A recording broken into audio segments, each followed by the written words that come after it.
2 जून 2026 पासून 31 ऑक्टोबर 2026 पर्यंत गुरुदेव आपल्या उच्च राशीमध्ये कर्क नावाच्या उच्च राशीमध्ये विराजमान आहे.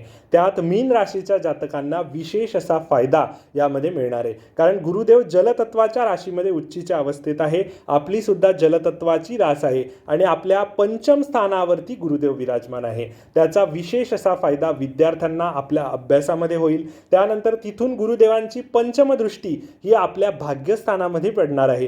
त्यामुळे भाग्यातून लाभाच्या विशेष अशा संधी या मीन राशीच्या जातकांना या 4 महिन्यामध्ये चालून आलेल्या आहे. आपली सर्व प्रकारची रखडलेली कामे ही आपल्याला पूर्ण होताना दिसतील. अनेक दिवसांपासून जी कामे रखडली होती, ज्या कामांची अपेक्षा सुद्धा आपण सोडून दिलेली होती, अशी सर्वच कामे मीन राशीच्या जातकांची पूर्ण होताना दिसतील.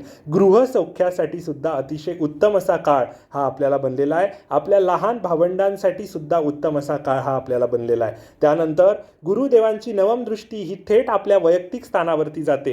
त्याच्यामुळे आपला आत्मविश्वास या 4 महिन्यांमध्ये अतिशय प्रबळ असा असणार आहे. देदीप्यमान यश आपण खेचून आणू शकतात. शक्य तितकी मेहनत आपण या 4 महिन्यांमध्ये करायची आहे. त्या मेहनतीचं फळ गुरुदेव आपल्याला या 4 महिन्यात दिल्याशिवाय राहणार नाहीये. विद्यार्थ्यांसाठी विशेष अशा सुवर्ण काळ आहे. स्पोर्ट्स पर्सनसाठी विशेष सुवर्ण काळ आहे. आपल्या करिअरसाठी विशेष सुवर्ण काळ आहे. त्यातल्या त्यात property related, real estate related जे लोक कामं करतायत मीन राशीचे, अशा सर्वच जातकांना याचा विशेष फायदा होईल. मीडिया मार्केटिंग रिलेटेड क्षेत्रामध्ये सुद्धा विशेष फायदा यामध्ये होणार आहे. त्यानंतर डॉक्टर, रेडिओलॉजी या फील्डमध्ये जी लोक कामं करताय अशा सर्वच जातकांना मीन राशीच्या याचा विशेष असा फायदा मिळेल. यासाठी आपण विशेष प्रयत्न करायचे आहे. ह्या 4 महिन्यांमध्ये शक्य तितके प्रयत्न आपण करायचे आहे. त्याचा लाभ आपल्याला घ्यायचा आहे.